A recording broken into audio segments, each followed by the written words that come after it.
Это же вот совместили лингвистику с культурологией. Своих методов нет, своего метода изучения нет. А что, мол, это? Было очень много противников.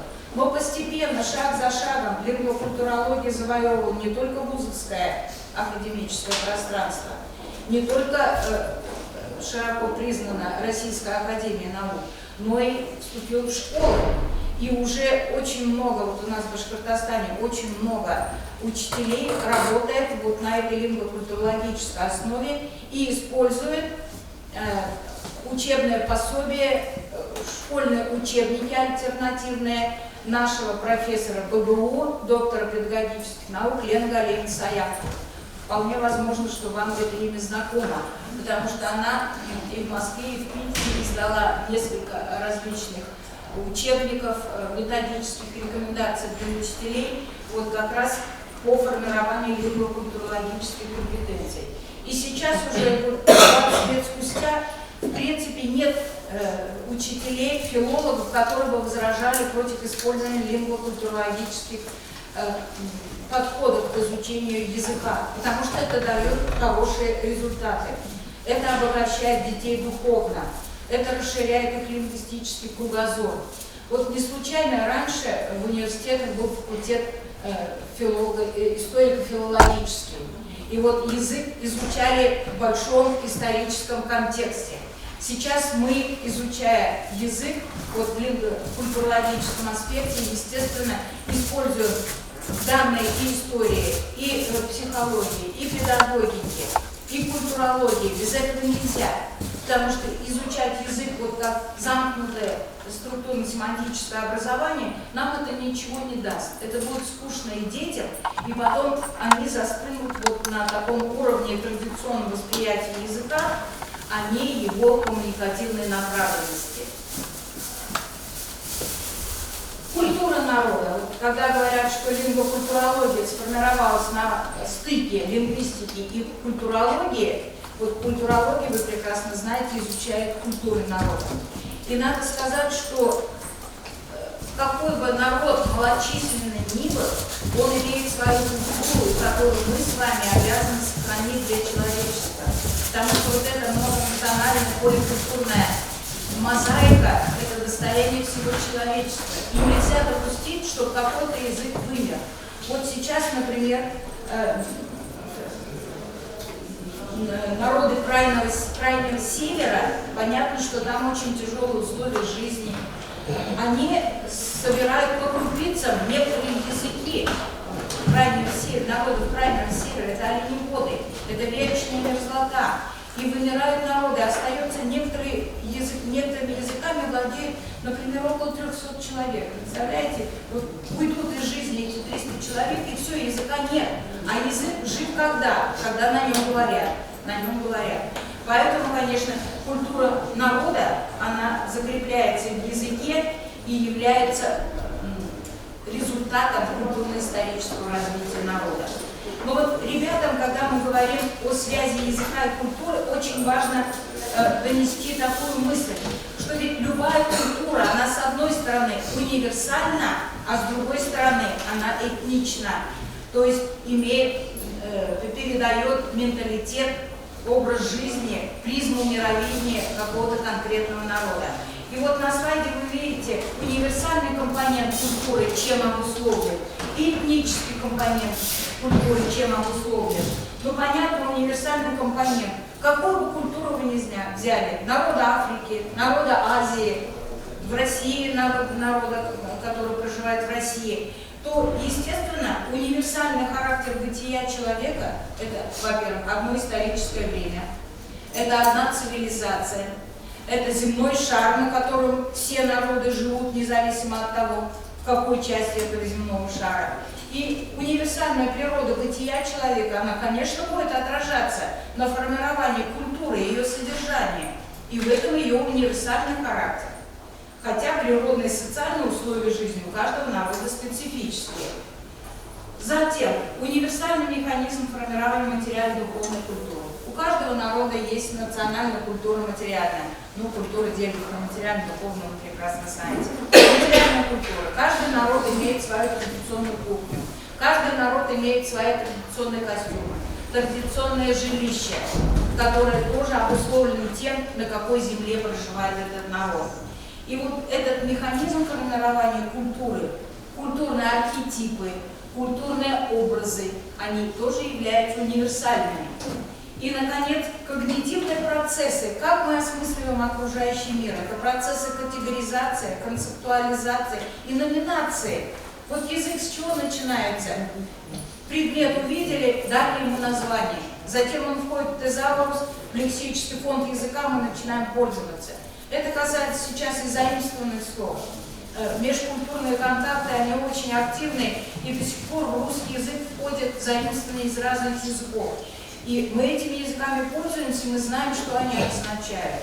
А сейчас все новые и новые слова входят. Вот, время изменяется, изменяются реалии действительности, и, естественно, каждый язык пополняется такими заимствованиями.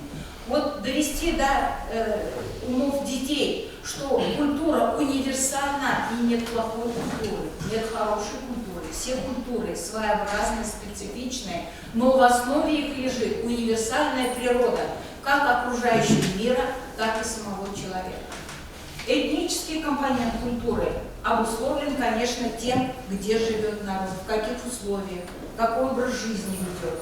И вот эти социокультурные, природные условия жизни народов, они откладывают свой отпечаток. Вот возьмите, пожалуйста, кочевые народы, к которым относился наш башкирский народ, да, в нашей республике, и оседлые народы. Русский народ занимался оседлым земледелием, башкирские, казахские, киргизские и другие кочевые народы вели кочевой образ жизни, разводили скот и кочевали по степи. Вот, естественно, образ жизни будет влиять на языковую картину мира народа и на формирование его культуры и отражение ее в языковой картине мира.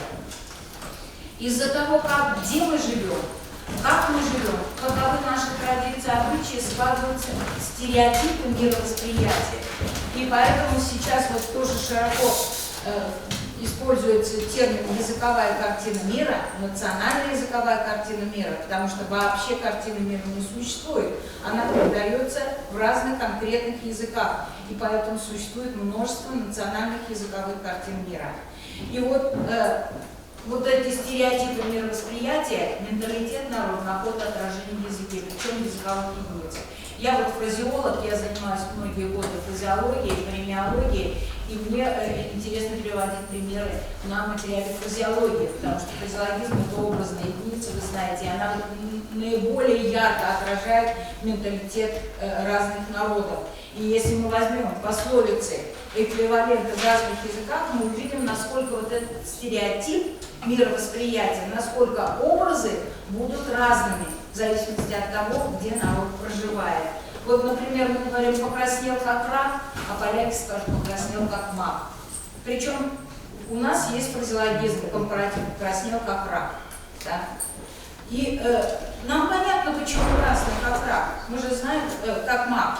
Мы же знаем, что мак алый, а маков цвет, у нас есть такие фразеологизмы. Но в русском языке закрепилось «покраснел как рак», а почему? А потому что слово «рак» является компонентом очень большого количества пословиц, поговорок, где раки показать, где раки зимуют, когда рак на горе свистнет. Вот, и в баснях этот образ закрепляется. То есть это для нас, так же как муха, комар, рак, рыба, для нас это типичные представители фауны, которые являются базой для формирования стереотипов.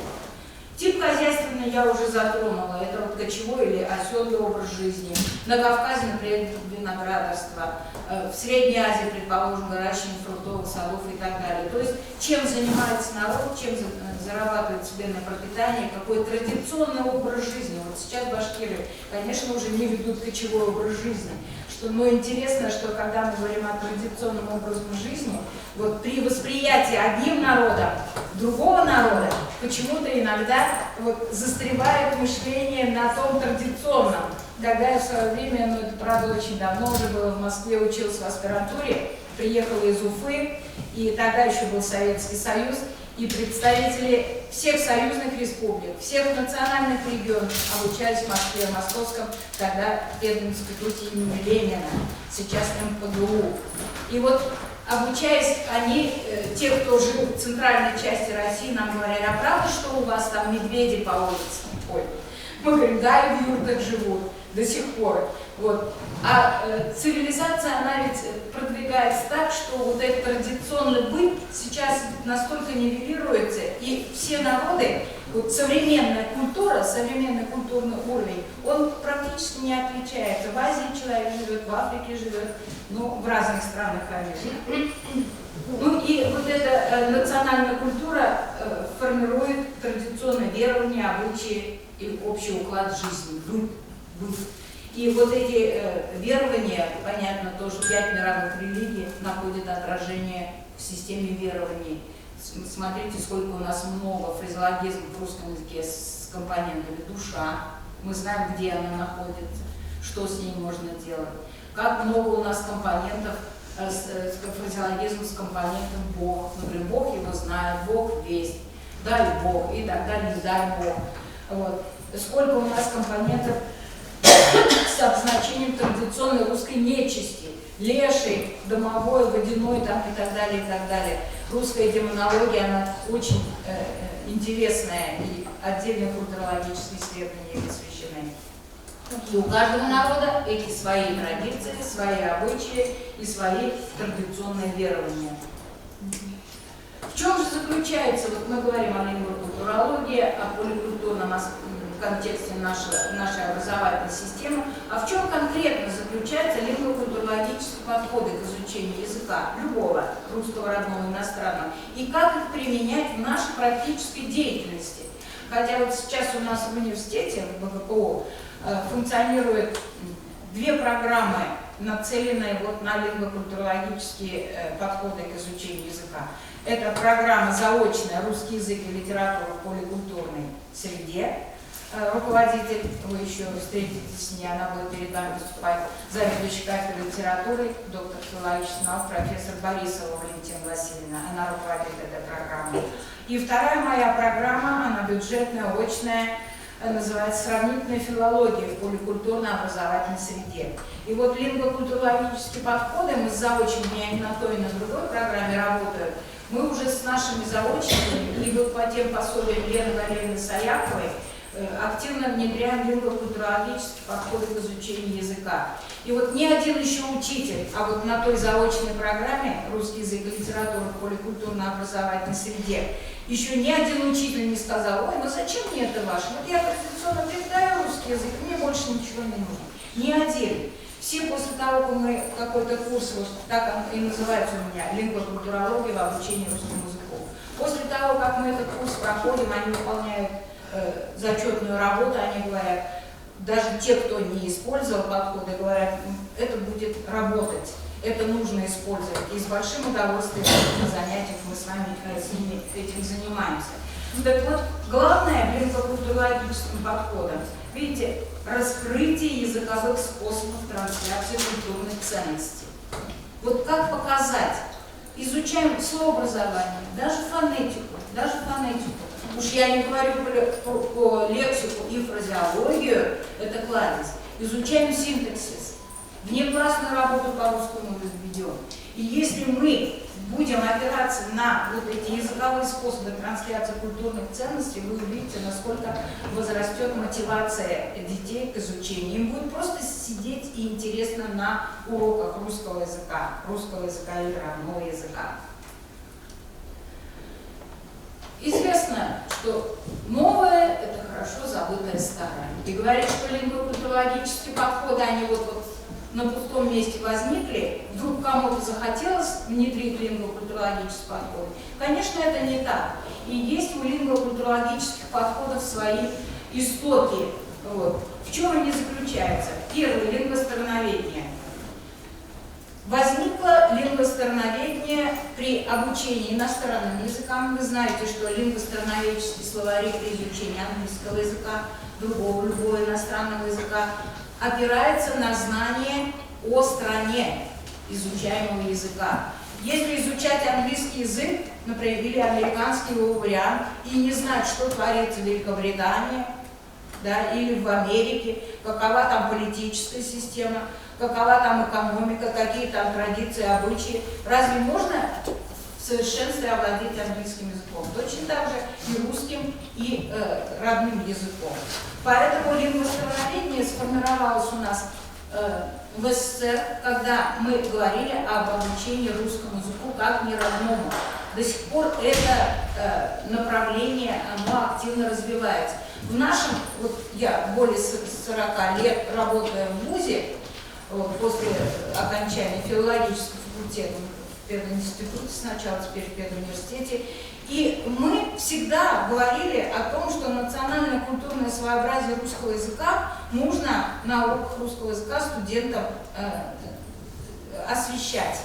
И вот это изучение русского языка как неродного с опорой на культуру русского народа, она у нас всегда присутствовала. Вот я все наши работы беру, сборники, там это есть, потому что русский язык как неродной предполагал элемент лингвостановления, то есть изучение культуры русского народа при изучении русского языка в национальной аудитории, в частности, в латвийской аудитории у нас.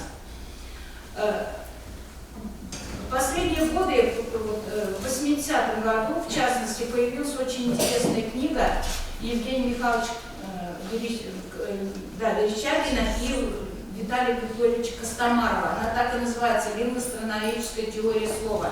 Они говорят, пишут в этой книге о том, что за каждым словом, русским словом в русском языке стоят фоновые знания, которые мы с вами, как носители русского языка, знаем, и поэтому любые подтексты с этим словом нам понятны, потому что у нас лингвокогнитивная база существует. И вот эта фоновая семантика, она меняется, она не стоит на месте. И они приводят такие интересные примеры, как, например, раньше говорили четверть молока, это 2,5 литра бутылки, четверть молока. Сейчас вы скажете, купи четверть молока, молодежь скажет, что значит четверть, какая четверть? Совсем другое значение это слово имеет. А когда-то обозначал стеклянную тару. Потом мы, вот старшее поколение, покупали бутылки молока с фольгой, с крышечкой. Вот. А теперь говорят пакет молока. Вот представьте себе, 50 лет назад, если бы сказали ребенку, иди купи пакет молока, он был бы в шоке. Какой пакет? Как можно молоко купить в пакете? Потому что этого не было. И вот такое фоновое значение, оно, конечно, совершенно меняется, И Верещагин и Костомаров, они очень интересно об этом рассказывают. Второе – это этническая психолингвистика. Интересно, что вот фамилии Надеждин, Калидин – это представители русского географического общества. И они в свое время, это в начале 20 века, ездили по различным национальным регионам российского государства и описывали традиции, обычаи разных народов. И говорили, что психология народов, она различается. В 2020 году вышла книга Овсянника-Куликовского, которая так и называется «Психология национальности». И вот там он тоже говорил, когда мы говорим о менталитете сегодня, писал о том, что ребенок, когда родился, еще не говорит. Эмоциональный его фон, психология его совершенно одинакова. Ребенок любой национальности. Но когда он начинает говорить на языке, вот тогда уже проявляется национальный менталитет и психология того народа, к которому он относится, на чьем языке он говорит.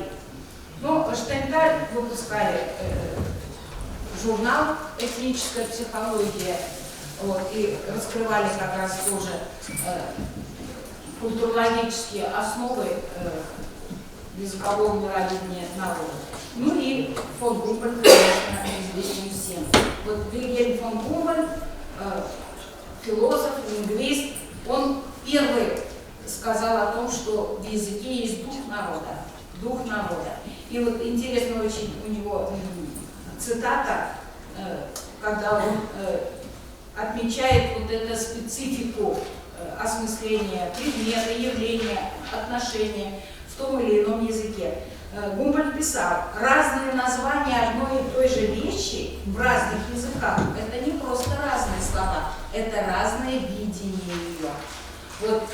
Вот в разной призме видит человек, представитель того или иного народа, национальности, один и тот же предмет. Один и тот же предмет. И формируется, естественно, значение у этого слова в призме того видения, которое характеризует национальное сознание. Ну, в центре лингвокультурологии, как мы уже сказали, выявление интерпретации национальной культурной семантики. И прежде всего слова и фразеологизма, потому что по методу выражения Анатолия Франца словарь — это вся вселенная в алфавитном порядке. Причем действительно так, если нет для нас в нашем языке слова, то у нас нет и понятия, потому что язык тесно связан с языковым сознанием. Главный вопрос философии — это язык и мышление. Вы хорошо это знаете. Так вот, по определению Ахмановой в словаре лингвистических терминов языковое сознание — это особенности культуры и общественной жизни, отразившиеся в специфических чертах данного языка. И вот что входит в структуру языкового сознания, вы хорошо видите. Причем, когда мы говорим о закреплении в тезаурисе или в лексическом фонде языка каких-то слов, которые отражают понятия, они всегда являются актуальными для определенного народа, они вообще актуальны. Вот, например, взять если концепт «конь» в русском и в башкирском языке. В русском языке конь — это прежде всего основа сельского труда, крестьянского труда, земледельца.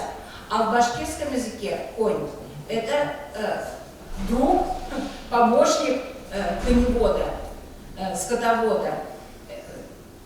Есть такие интересные пословицы в башкирском языке: не советуйся с женой, посоветуйся со своим конем. То есть роль коня совершенно другая. У кого есть конь, у того есть крылья. Вы представьте себе, кочевать по огромной степени, конь был средством передвижения. Ни его запахом, ни его коня. Вот, то есть нет человека, и след простыл, типа, ни слуху, ни духу. Вот такие эквивалентные фразеологизмы отражают мировидение башкирского народа. Скажите, а как по-башкирски? Акт. Пишется произношение только немножко ближе. Акт. Причем интересно то, что амонимия существует в башкирском языке. Есть еще ат, это имя. Ату значит называть. И ат это конь. И очень много пословиц. Ат это собака. Конь и собака это два животных, которые сопровождали всю жизнь кочевого кочевника у башкирского народа. И очень много таких пословиц. Но вот языковое сознание, как мы говорим, результат познания, а мы с вами прекрасно знаем, что человек сначала с помощью чувственных органов воспринимает окружающий мир, а потом уже интерпретирует и осмысливает. И вот чувственное восприятие, каким образом мы воспринимаем те или иные предметы окружающей действительности, всегда находит отражение в языке. Вот у меня одна китайская аспирантка писала диссертацию по названиям грибов в русском языке. Представьте себе, все названия грибов, народные названия, не биологические, да, биологическая классификация микозы, а именно народное название. Посмотрите, вот они все с прозрачной внутренней формой. Чесночник пахнет чесноком, скрипится, скрипит, когда трогаешь этот гриб и надламываешь. Рядовки растут рядами, сыроежку можно есть, не обрабатывая термически, сырые. И название цветов, кустарников, даже многих животных, они имеют прозрачную внутреннюю форму, потому что то, что мы увидели, тот же колокольчик, даже математика, даже облепиха ягода, что увидели, почувствовали, так и назвали, вот, процесс номинации так происходит. А вот уже второй этап – это рациональное восприятие, то есть осмысление реалий. Это уже, например, отражение во фразеологии, при образовании метафорических значений. Вот смотрите, петух, змея, медведь, когда мы говорим о человечестве. Какие признаки этого животного легли, возьмем, ведешь себя как петух, так вот, медведь в посудной лавке, о человеке же мы говорим. И тем не менее, все это нами воспринимается очень ярко. Когда мы говорим о межкультурных связях, интересно то, что внутренняя форма слова в разных языках, она отражает вот призму мировидения и осмысления каждого народа. Вот посмотрите на примере только одного слова – подснежник.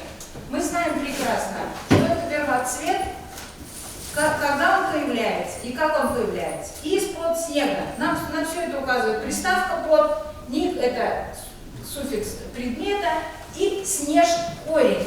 Это первоцвет, еще снег не сошел, а уже подснежник появляется. А в английском языке переводится snowdrop – снежная капля. А почему капля? Во-первых, не просто потому, что англичане увидели бутончик этого цветка. Если вы собирали подснежники, вы знаете, сначала маленькие зеленые стебли появляются, потом маленький бутончик появляется, как перламутровая капелька, потом он раскрывается и отцветает. И вот англичане не случайно назвали снежной каплей, а потому что капля, drop, это концепт в английском языке. И очень много пословиц, поговорок в английском языке с компонентом капля. Например, мы говорим, слышно, как муха пролетит, то есть очень тихо. А англичане говорят, слышно, как капля падает. Капля тоже очень тихо падает. Но для них вот туманный альбион, да, климатические условия, они, естественно, капля для них концепт актуальный. Для русского языка капли это небольшое количество. Мы говорим, капля в море, капли за каплей, капельку терпения и так далее. Для нас количественное, а для них очень актуальный этот концепт в разных смыслах. Немцы увидели его как колокольчик, распустившийся, снежный колокольчик. А французы вообще увидели только, как появляются эти подснежники из-под снега. Пронзи снег. Если в немецком языке шни тоже снег, то во французском языке вообще интересная модель сама. Пронзи снег. Это повелительное наклонение с зависимым существительным. И почему во французском именно такое? А потому что вот такая словообразовательная конструкция, образование сложных слов вот по такой модели для французского языка очень актуально до сих пор. Что такое пенсне? Пенсне – это защеми нос, то есть очки без дужки. А что такое кашне? Кашне – это укутай, закрой шею. Европейская зима, вы знаете, там ходит без головного убора, и только кашне, который позволяет закрыть вот так уши, там, шею, горло, для того, чтобы, если какой-то холодный ветер. Абажур, притуши свет, притуши день, жук, день. И вот эта словообразовательная модель, она очень типичная. А коллективные, которые образуются подснежник с помощью префиксального, суффиксального от слова «снег», в английском языке и в немецком языке сложные слова, немецкие особенно, если кто знает немецкий язык, по 3-4 корня может быть в одном слове произнести для русского человека очень трудно. В английском языке тоже словосложение – это очень популярный способ образования новых слов. Вот вам, пожалуйста. Но вот эта универсальная природа мировидения человека нам указывает на то, что во всех 4 языках упоминается снег, а потому что это первоцвет. Вот вам универсальная природа. Или возьмем фразеологию, мою любимую. Во фразеологии, пожалуйста, в русском ездит Тулус с вами самовара, английское с тем же эквивалентным значением возить угол в Ньюкасл, немецкое лить воду в Рейн и арабское выпускать крокодилов в Нил. Если мы возьмем все эти 4 фразеологизма, мы прекрасно понимаем, что все они обозначают мотивационную образную основу. Возить или носить что-либо туда, где этого в избытке. Вот эта логико-семиотическая формула, есть известный фразеолог Юрий Петрович Солодов, он как раз эту формулу вывел. И если мы возьмем национально-культурное соответствие этих фразеологизмов, то увидим Тула, понятно, как это? Тульские оружейники, тульские самоварники, тульские печатные пряники. Это город недалеко от Москвы, где вот эти ремесленные слободы были, где все это производили. Возить уголь в Ньюкасл. Кто знает, Ньюкасл – это центр угольной промышленности, там уголь добывают. И, естественно, зачем туда уголь-то возить? И Рейн – это самая полноводная река в Европе, которая протекает по Германии. Куда там воду лить, если там и так она полноводная, широкая, большая река. И, наконец, выпускать крокодилов в Нил. В верховьях крокодилов верховьях Нила крокодила огромное количество. Когда мы были в Египте с делегацией ЮНЕСКО, вот, мы купались в этом Ниле в декабре, вот, и боялись, что крокодилы там окажутся, но нам сказали, что вот эта Асуанская плотина, которую Советский Союз тогда еще построил, что ниже по течению Нила Асуанской плотины практически крокодилов нет, но очень много крокодилов ферм. А вот в верховьях Нила крокодилы кишат. И поэтому арабская, конечно, она не сегодня сформировалась, эта пословица выпускать крокодилов в Нил. Вот видите, мышление одинаковое, когнитивная база одинаковая, а образы-то разные, как бы привязанные к определенной культуре. Противники лингвокультурологии всегда говорили о том, что нет методов у лингвокультурологии. Тут от лингвистики методы взяли, тут от когнитивной лингвистики, тут от лингвокультурологии, но тем не менее методы эти есть. Диахронный метод, потому что мы говорим, в языке закрепляется традиционная культура и наивное представление о мире, об окружающем мире и о самом человеке. Например, на край земли, это уже край земли, мы же с вами прекрасно знаем. А когда-то люди думали, что земля это тарелка, на 3 слонах, на 3 черепахах и прочее. Закрепился. Вот диахронный метод, который анализирует развитие вот этих образных значений, метафор, смысла культурного, используется. Синхронный метод. Сегодня концепты также образуются. Много концептов формируется в языке. Жизнь-то меняется, естественно. И синхронный анализ нам дает возможность проанализировать современную национальную языковую картину мира. Вот возьмите лингвистический ландшафт. Обратили внимание, если по Уфе проехали. На башкирском кафе у Бабая. Бабай дед, да, дедушка. Или, например, ателье Карлугас. Карлугас – это ласточка, пошив головных уборов.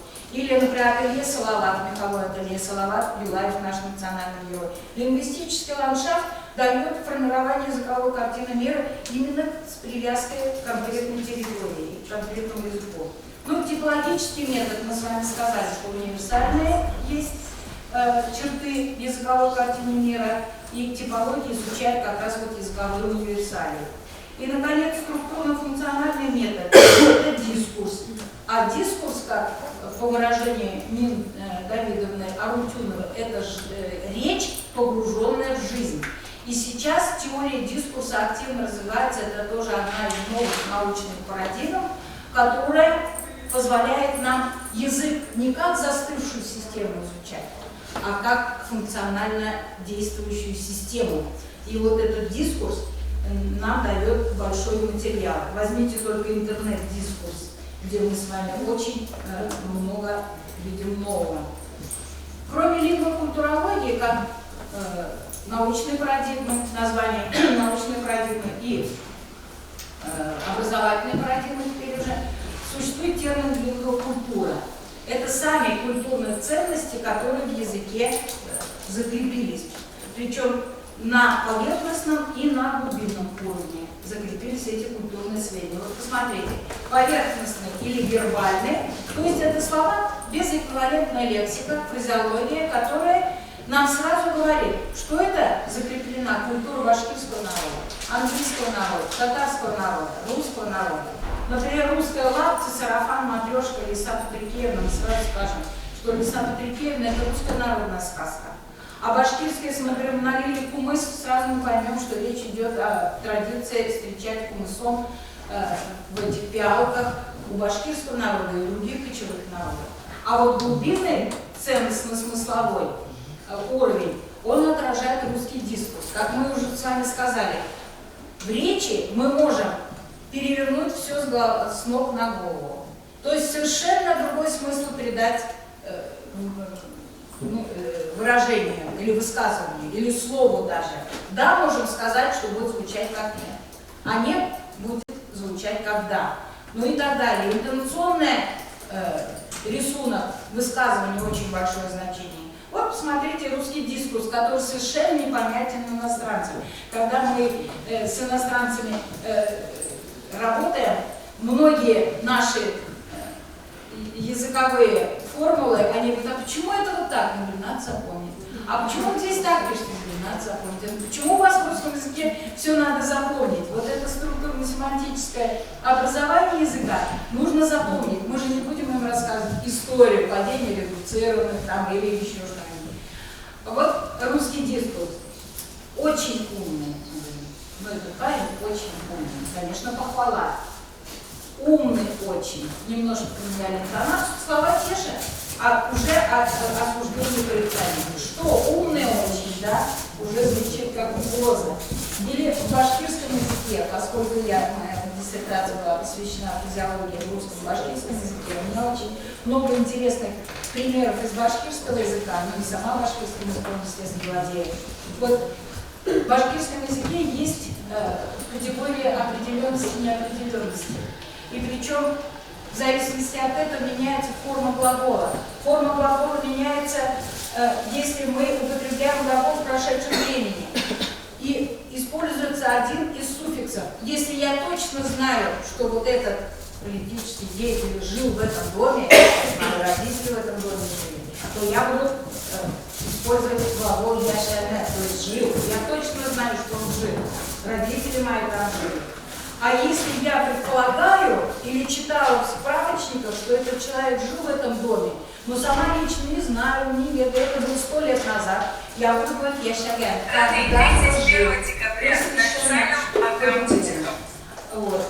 И таких очень много. Каким образом мы используем лингвокультурологические подходы? Вот маленькие несколько этапов, когда мы эти лингвокультурологические подходы используем. Ну, во-первых, лингвокультурологическое комментирование при изучении русской лексики и физиологии. Я несколько примеров вам привела. Если даже буквально полминутки уделить, когда словарная работа или еще что-то, или изучаете физиологию, и рассказать эту историю в той же внеаудиторной работе, то будет большая польза.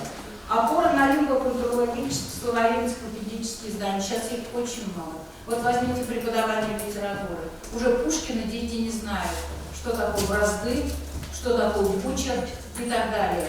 И получается, что без лингвокультурологических комментариев нам вообще русскую литературу, уже начиная с фольклора, заканчивая 19 веком, вообще изучать невозможно. Дети уже не знают некоторых слов, не только исторические какие-то слова, историзмы, архаизмы, но они их приспосабливают к своим. Вот дети, например, в детском саду у знакомых заучивают, и целый букет там красных цветов, на зорьке красный мы нарвали, зорька. Для них зорька уже ничего не означает. Рассвет, закат они знают. Зорька, вечерняя заря, утренняя заря, для них это уже за гранью их понимания. А девочка живет на Зорге. У нас улица Зорге есть, Рихарда Зорге. И вот она выучила стихотворение. На Зорге красным мы нарвали. Для нее это понятно. А что такая Зорька? Кто это такая? Для нее это непонятно. И вот очень интересные словари в Федосюка. Что непонятно у классиков. Или быт России 19 века. Такая энциклопедия замечательная, иллюстрированная. Вот там все это, что такое штоф, кто такой, значит, кто такая кормилица, и так далее, все, что в Онегине не встречается, и наша Салимова Лера Максимовна выпустила целый словарь лингвокультурологический комментарий по Евгению Мужикину, где все расписывается. Кто такая Мельпомена, что такое философ 18 лет, почему 18, ну и так далее, и так далее. То есть очень интересно. Но поликультурное пространство нас обязывает опираться на родной язык, особенно начальная школа. Если приходят дети других национальностей, плохо владеющие русским языком, как же без опоры на родной язык? И показать детям, что вот родной язык, и то же самое в русском языке, ну какая-то есть своя специфика, и ему, естественно, легче будет все это усвоить. И уместно сопоставить на анализ русских языковых единиц из других языков. Вот в поликультурной, полилингвальной школе мы сейчас учим наших магистрантов, которые вполне возможно пойдут туда работать, учим их вот, сопоставлять языки, чтобы хоть небольшими штришками вот это ставить на анализ присутствовал. И детям тогда будет интересно и будет понятно, что в этом языке то же самое. И есть специальная дисциплина у нас, называется она сопоставительная лингвокультурология, и грамотно выполняли РГНФ федеральный, вот, с Воробьевым как раз Владимиром Васильевичем.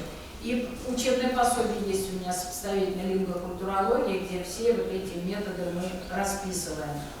И, наконец, хотелось бы закончить мне фразой Михаила Исмаиловича Исаева, который был секретарем национального отделения РАН, который очень образно сказал: нет языка, нет культуры, а нет культуры, нет народа. Поэтому сохранение языков и народов для нас с вами, филологов, важнейшая задача. И в башкирском языке очень хорошая пословица: телебардам илебар, илебардам танубар. У кого есть язык, у того есть родина. А у кого есть родина, у того есть слава и честь. Вот. И литература, сейчас огромное количество литературы по лингвокультурологии, интереснейшие книги, словари, энциклопедии. Вот, например, «Русское культурное пространство», лингвокультурологический словарь, причем есть в Озоне, его можно купить, хотя он вышел в 2004 году.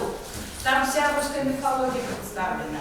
Там все животные, какая метафоризация происходит, почему. Там столько культурологического материала, который можно использовать.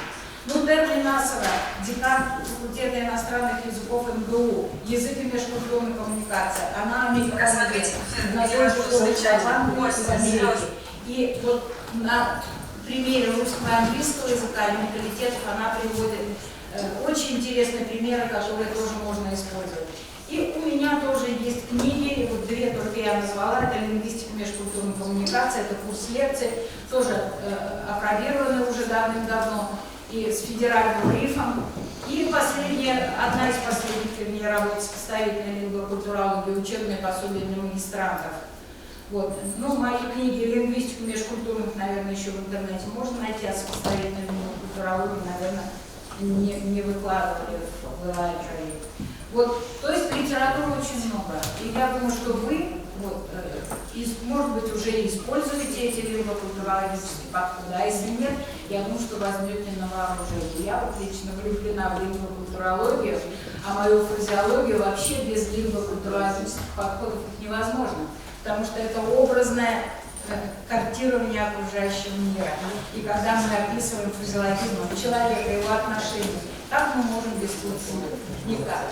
Я желаю вам творческих успехов, хорошо провести.